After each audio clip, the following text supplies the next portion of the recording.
আসসালামু আলাইকুম। শারমিস লাইফস্টাইল চ্যানেলে আপনাদের স্বাগতম। আজকে আপনাদেরকে তৈরি করে দেখাবো কাঁচা আমের ঝুরি আচার। এটা খুবই কমন আর ট্রেডিশনাল একটা আচার, আর এই আচারটা সারা বছর জুড়ে সংরক্ষণ করে খাওয়া যায়। তো আমি যেভাবে প্রতি বছর আমার বাসায় তৈরি করি সেই রেসিপিটি আজকে আপনাদের সাথে শেয়ার করছি। আশা করছি আপনাদের কাছেও ভালো লাগবে। তো চলুন তাহলে আচারটি তৈরি করি। তো আচারটি তৈরি করার জন্য নিয়েছি কাঁচা আম, আর আমগুলোর খোসা ছাড়িয়ে ধুয়ে কুচি কুচি করে কেটে নিব। এই তো দেখুন, ঠিক এভাবে কুচি কুচি করে কেটে নিয়েছি। এখানে প্রায় 2 কাপের মতো আম রয়েছে। এখন এর মধ্যে দিচ্ছি 1 টেবিল চামচ পরিমাণ লবণ দিয়ে খুব ভালোভাবে নেড়েচেড়ে এটাকে 1 ঘন্টা মতো মেখে রেখে দিব। ফিরে আসলাম প্রায় 1 ঘন্টা পর। দেখুন, লবণ দিয়ে মেখে রাখার জন্য আমটা বেশ সফট হয়ে গিয়েছে আর আম থেকে পানিও ছেড়ে দিয়েছে। তো লবণ দিয়ে মেখে রাখার কারণে আমের যে এক্সট্রা একটা টক ভাব আছে সেটা অনেকটাই কমে আসবে, আর এজন্যই মূলত এই কাজটা করা। এবার এর মধ্যে দিছি নর্মাল পানি দিয়ে বেশ কয়েকবার ধুয়ে নিব, যাতে করে এর মধ্যে টক যে পানিটা বের হয়েছে সেটা চলে যায় আর এক্সট্রা লবণটাও চলে যায়। তো আম ধোয়া হয়ে গিয়েছে আর ছাঁকনিতে করে পানিটাও ঝরিয়ে নিয়েছি। এবারের মধ্যে দিচ্ছি 1 কাপ পরিমাণ পেঁয়াজ কুচি।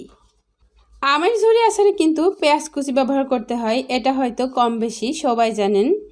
তো যতটুকু আম নেবেন তার অর্ধেকটা পরিমাণ পেঁয়াজ কুচি নেওয়ার চেষ্টা করবেন, অথবা পেঁয়াজের পরিমাণটা আপনাদের পছন্দ মতো বাড়িয়ে বা কমিয়েও নিতে পারেন। এখন এর মধ্যে দিচ্ছি 1 চা চামচ পরিমাণ লবণ, দিচ্ছি 1/2 চা চামচ পরিমাণ হলুদের গুঁড়া, 1 চা চামচ পরিমাণ লাল মরিচের গুঁড়া, সাথে দিচ্ছি 1 টেবিল চামচ পরিমাণ চিনি। চিনি দিলে এই ঝুরি আচারের টেস্টটা অনেক ভালো আসে, চেষ্টা করবেন চিনিটা অ্যাড করতে। এবারে হাত দিয়ে সব উপকরণগুলো আমের সাথে খুব ভালোভাবে মেখে নিতে হবে। এই তো মশলাগুলো আমের সাথে খুব ভালো করে মেখে নিয়েছি। এবার আমগুলো শুকিয়ে নেওয়ার পালা। তো বড় একটা ছড়ানো পাত্রে সবটুকু আম ছড়িয়ে দিছি। একটু পাতলা করে ছড়িয়ে দিতে হবে। আসলে রোদটা কেমন সেটার উপর ডিপেন্ড করবে এটা শুকাতে কতদিন সময় লাগবে। ফিরে আসলাম 2 দিন পর। এরই মাঝে আমটা খুব ভালোভাবে শুকিয়ে গিয়েছে। তো সবটুকু আম শুকানোর পরে এতটুকু হয়েছে। এটা কিন্তু শুকানোর পরে অনেকটাই কমে যায়। আর আমগুলো অতিরিক্ত শক্ত করে শুকাবেন না, শুকিয়ে যাবে কিন্তু হাত দিয়ে ধরলে একটু সফট অনুভব হবে, আর তখন বুঝতে হবে যে এটা পারফেক্টলি শুকিয়ে গিয়েছে। এখন একটা পরিষ্কার কাঁচের জারের মধ্যে আমি শুকনো আমের আচারটা নিয়ে নিছি এবং এখন আমি এটাকে তেলে ডুবোবো। তো এর জন্য চুলায় একটি প্যানে দিছি 1 কাপ পরিমাণ সরিষার তেল। তেলটা গরম হয়ে আসলে দিছি আস্ত কয়েক টুকরো রসুন, 4 থেকে 5টি শুকনো মরিচ, 4 টুকরো দারচিনি ও 5 টুকরো এলাচ দানা। তো তেলের মধ্যে এই মশলাগুলো হালকা একটু ভেজে নিব। এতে করে আচারের মধ্যে মরিচ, রসুন ও গরম মশলার দারুণ একটা ফ্লেভার পাওয়া যাবে।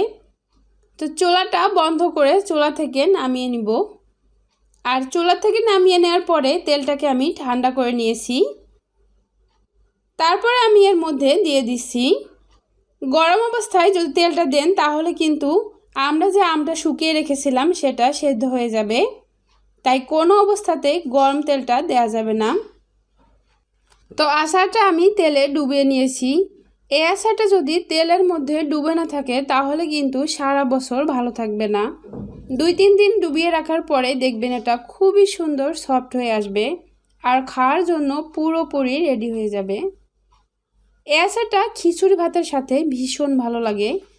তেলটা যখন শেষ হয়ে যাবে তখন আরও একটু তেল দিয়ে দেবেন, এতে করে আচারটা সারা বছর ভালো থাকবে।